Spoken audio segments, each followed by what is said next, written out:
Evening டைமில் tea coffee கூட வச்சு சாப்பிட்ற மாதிரி நல்ல ஒரு மொறுமொறுப்பான ஸ்நாக்ஸ் எப்படி செய்யுதுன்னு பார்க்க போகிறோம். இந்த ஸ்நாக்ஸ் சாப்பிட்றதுக்கு ரொம்பவே சூப்பராக இருக்கும். பாருங்கள், நம்ம கையில் எடுத்து உடச்சி பார்க்கும் போதே நல்லா கிறிஸ்பியாக சவுண்டு கேட்கும். அதே போல் உள்ளே இருக்க மசாலாவும் ரொம்பவே சூப்பராக இருக்கும். வாங்க எப்படி செய்யுதுன்னு பார்க்கலாம். இப்போ ஒரு பவுலில் 1 கப்பு மைதா மாவு சேர்த்துக்கலாமா. கூடவே ஒரு 1/4 ஸ்பூன் அளவுக்கு ஓமம் சேர்த்துக்கலாம். ஓமம் நல்லா கசக்கி எடுத்துக்குங்க. இந்த அளவுக்கு நல்லா நுமுட்டிடுங்க. அப்போ தான் ஓமத்தோட வாசனை நல்லா இறங்கும். இப்போ இதை சேர்த்துக்கலாம். கூடவே தேவையான அளவு உப்பு சேர்த்துக்கலாம். உப்பு பார்த்து சேர்த்துருங்க. இப்போ ஒரு டேபிள் ஸ்பூன் அளவுக்கு எண்ணெய் சேர்த்துக்கலாம். இதெல்லாம் சேர்த்து நல்லா கலந்து விட்டுருங்கம்மா. நல்லா கலந்து விடுங்க. ஒரு புட்டு மாவு பதத்துக்கு நல்லா கலந்து விடணும். பாருங்கள், ஒரு புட்டு மாவு பதத்துக்கு இருக்குது பாருங்கள். இந்த அளவுக்கு நல்லா கலந்து விட்டுட்டு 1 கப்பு தண்ணி எடுத்து கொஞ்சம் கொஞ்சமாக சேர்த்து நல்லா கலந்து விடுங்க. எடுத்தோடனே ஸ்டார்டிங்கில் தண்ணி அதிகமாக சேர்த்துறாதீங்க. கொஞ்சம் கொஞ்சமாக சேர்த்து நல்லா பிசைஞ்சிடுங்க. இப்போ கொஞ்சமாக சேர்த்துக்கலாம். சேர்த்துட்டு நல்லா கலந்து விடுங்க. நல்லா சாஃப்டாக பிசையணும். அந்த அளவுக்கு நல்லா பிசைஞ்சிடுங்க. இந்த அளவுக்கு நல்லா பிசைஞ்சு வச்சுடுங்க. அப்போ தான் நமக்கு ரொம்ப சாஃப்டாக இருக்கும். நல்லா கிறிஸ்பியாகவும் இருக்கும். பாருங்கள், நல்லா சாஃப்டாக இருக்குது பாருங்கள். இப்போ ஒரு 20 நிமிஷம் அப்படியே மூடி வைக்கலாமா. இந்த டைமில் நம்ம இதுக்கு ஒரு தேவையான மசாலா ரெடி பண்ணிக்கலாம். நான் 2 உருளைக்கிழங்கு எடுத்து வேக வச்சு தோல் எடுத்து வச்சுருக்கேன். இப்போ இது நல்லா திருகி எடுத்துக்கலாம். உங்களுக்கு அதிகமாக செய்யணுன்னா நீங்கள் உருளைக்கிழங்கு கூடுதலாக சேர்த்துக்குங்க. அதே போல் மைதாவும் கொஞ்சம் கூடுதலாக சேர்த்துக்கலாம். நான் கொஞ்சம் ஸ்நாக்ஸ் செய்கிறதுனால தான் 2 உருளைக்கிழங்கு எடுத்திருக்கேன். உருளைக்கிழங்கு வேக வைக்கும் போது நல்லா திருகிற அளவுக்கு நல்லா வேக வச்சுடுங்க. பாதி வேக்காடு வேக வைக்காதீங்க. கூடவே 1 ஸ்பூன் அளவுக்கு மிளகாய்த்தூள் சேர்த்துக்கலாம். 1 ஸ்பூன் அளவுக்கு மல்லித்தூள் சேர்த்துக்கலாம். 1/2 ஸ்பூன் அளவுக்கு கரம் மசாலா, 1/4 ஸ்பூன் அளவுக்கு ஜீரகத்தூள் சேர்த்துக்கலாம். கூடவே கொஞ்சமாக மஞ்சத்தூள் சேர்த்துக்கலாம். 2 பச்சை மிளகா பொடியை நறுக்குனதை சேர்த்துக்கலாம். பொடியை நறுக்குன கொத்தமல்லி. கூடவே நான் கொஞ்சமாக கசூரி மெத்தி எடுத்துருக்கேன். கூடவே கொஞ்சமாக உப்பு சேர்த்துக்குங்க. ரொம்ப அதிகமாக சேர்க்காதீங்க.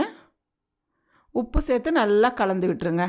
பாருங்கள், இந்த அளவுக்கு நல்லா மிக்ஸ் பண்ணிவிட்டு கொஞ்சமாக ஒரு 1/4 ஸ்பூன் அளவுக்கு எண்ணெய் சேர்த்து நல்லா கலந்துருங்க. ஏன்னா தண்ணி சேர்க்கக்கூடாது. தண்ணி சேர்த்தா மாவில் ஒட்டிக்கும். எண்ணெய் சேர்த்து நல்லா கலந்து விட்டுருங்க. இந்த உருளைக்கிழங்கு மசாலா நல்லா வழவழன்னு இருக்கணும். அதனால் 1/4 ஸ்பூன்லேருந்து 1/2 ஸ்பூன் அளவுக்கு எண்ணெய் சேர்த்து நல்லா கலந்து விட்டுருங்க. பாருங்கம்மா, இந்த அளவுக்கு நல்லா பிசைஞ்சு எடுத்து வச்சுடுங்க. இப்போ 20 நிமிஷம் ஆயிடுச்சு, நம்ம பார்க்கலாம். பாருங்கள், நல்லா உப்பி மெத்துன்னு இருக்குது பாருங்கள். இப்போ ஒரு பூரிக்கட்டை வச்சிடலாம். பூரிக்கட்டை மேலே வச்சு நல்லா திரட்டி எடுத்துக்குங்க. இந்த அளவுக்கு நல்லா ரோல் பண்ணிவிடுங்க. இப்போ ஒரு கத்தி வச்சு நமக்கு எவ்வளோ உருண்டை தேவையோ அதுக்கேற்ற சைஸில் நீங்கள் கட் பண்ணிக்கலாம். பாருங்கள், இந்த அளவுக்கு மாவு எடுத்துக்கோங்க. உங்களுக்கு பூரிக்கட்டை ரொம்ப சின்னதாக இருந்தால் இந்த சைஸ் எடுத்துக்கோங்க. இல்லை பெரிய பூரிக்கட்டையாக இருந்தால் மாவு பெரிய சைஸில் எடுத்துக்கோங்க. பூரிக்கட்டையில் கொஞ்சம் மைதா எடுத்து சேர்த்துருங்க, ஒட்டாமல் வரும். பாருங்கள், நான் உருண்டை கொஞ்சம் பெரிய சைஸாக எடுத்துருக்கேன். இப்போ இது நல்லா ரவுண்டு கட்டி நல்லா மெலிசாக திரட்டிக்கலாம். நல்லாவே மெலிசாக திரட்டிடுங்க. அதே போல் நல்லா ஓரளவுக்கு ரவுண்டாக வரணும். உங்களுக்கு ரவுண்டு வரலைன்னா ஒரு பிளேட் வச்சு ரவுண்டாக கட் பண்ணி எடுத்துக்குங்க. பாருங்கள், இந்த அளவுக்கு மெலிசாக இருக்கணும். ரொம்ப கண்ணாடி போலும் இருக்கக்கூடாது, ரொம்ப திக்காகவும் இருக்கக்கூடாது. இந்த அளவுக்கு திரட்டிட்டு ஒரு சின்ன கப்பு எடுத்துக்குங்க. எடுத்துகிட்டு நடுவில் வச்சுடுங்க. இப்போ நம்ம மிக்ஸ் பண்ணி வச்சுருக்க உருளைக்கிழங்கு மசாலாவை ஒரு ஸ்பூன் எடுத்து அங்கங்கே வச்சுட்டு எல்லா இடத்துலையும் நல்லா தேய்ச்சி விட்டுருங்க. பாருங்கம்மா, இந்த அளவுக்கு நல்லா தேய்ச்சி விட்டுடணும். ஒரே அளவாக இருக்கணும் தேய்க்கிறது. அதே போல் சைடில் கொஞ்சம் வெள்ளை மாவு இருக்கணும். இப்போ இந்த கப்பு எடுத்துடலாம். நம்ம நடுவில் இருக்க வெள்ளை மாவில் கொஞ்சம் தண்ணி சேர்த்துருங்க. ஏன்னா உடையும், அதனால் தண்ணி சேர்த்துருங்க. ஈரப்பதம் இருக்கணும். இப்போ ஒரு கத்தி வச்சுக்குங்க. நம்ம பீஸா கட் பண்ணுற போல் அதே போல் கட் பண்ணிக்குங்க. கட் பண்ணும் போது பார்த்து கட் பண்ணுங்கள். ஏன்னா மாவு தனியாக வரும். அதனால் பார்த்து கட் பண்ணுங்கள். நான் எப்படி கட் பண்ணுறேனோ அதே போல் கட் பண்ணி எடுத்துக்குங்க. கிராஸாக கோடு போட்டு கட் பண்ணிக்குங்க. பாருங்கள், இந்த அளவுக்கு நல்லா கட் பண்ணிவிட்டு இப்போ விரலில் தண்ணி எடுத்து அதே போல் நடுவில் இருக்க மாவு வந்து நனைச்சிடுங்க. இப்போ வந்து இந்த அடிபாகம் மாவு எடுத்துக்குங்க, கொஞ்சம் லென்த்தாக இழுத்துக்குங்க. இழுத்துட்டு அப்படியே ரோல் பண்ணுங்க. அப்படியே ரோல் பண்ணிக்கிட்டே வாங்க. ரோல் பண்ணிக்கிட்டே வந்து மசாலா அளவுக்கு வந்து நிறுத்திடுங்க. நிறுத்திட்டு அந்த வெள்ளை மாவு அப்படியே எடுத்துக்குங்க. பாருங்கள், அப்படியே மடித்து விட்டுடலாம். நம்ம ஏற்கனவே நடுவில் தண்ணி தேய்ச்சிருக்கோம், நீங்கள் அப்படியே மடித்து விட்டுடலாம். சப்போஸ் உங்களுக்கு அதில் தண்ணி ட்ரையாக இருந்ததுன்னா அதே போல் விரலில் தொட்டு தண்ணி தேய்ச்சிக்குங்க. இதே போல் ஒன்று ஒன்றா ரோல் பண்ணிக்கோங்கம்மா.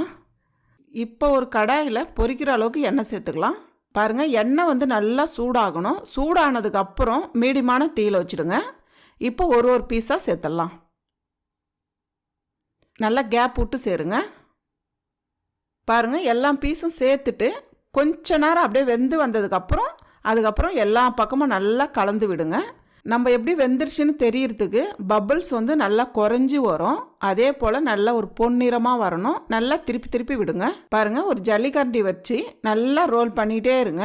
இப்போ வந்து எல்லா பக்கமும் நல்லா வெந்து வந்துடுச்சு. அதே போல் நல்லா ஒரு பொன்னிறமாக இருக்குது பாருங்கள். இது பசங்களுக்கெல்லாம் செஞ்சு கொடுத்தீங்கன்னா ரொம்ப இன்ட்ரெஸ்டாக சாப்பிடுவாங்க. அவ்வளோதாம்மா, நல்ல டேஸ்டான ஒரு டிஃப்ரெண்ட்டான ஈவினிங்கில் டீ காஃபியோட வச்சு சாப்பிட்ற மாதிரி ஒரு டேஸ்டான ஸ்நாக்ஸ் ரெடி.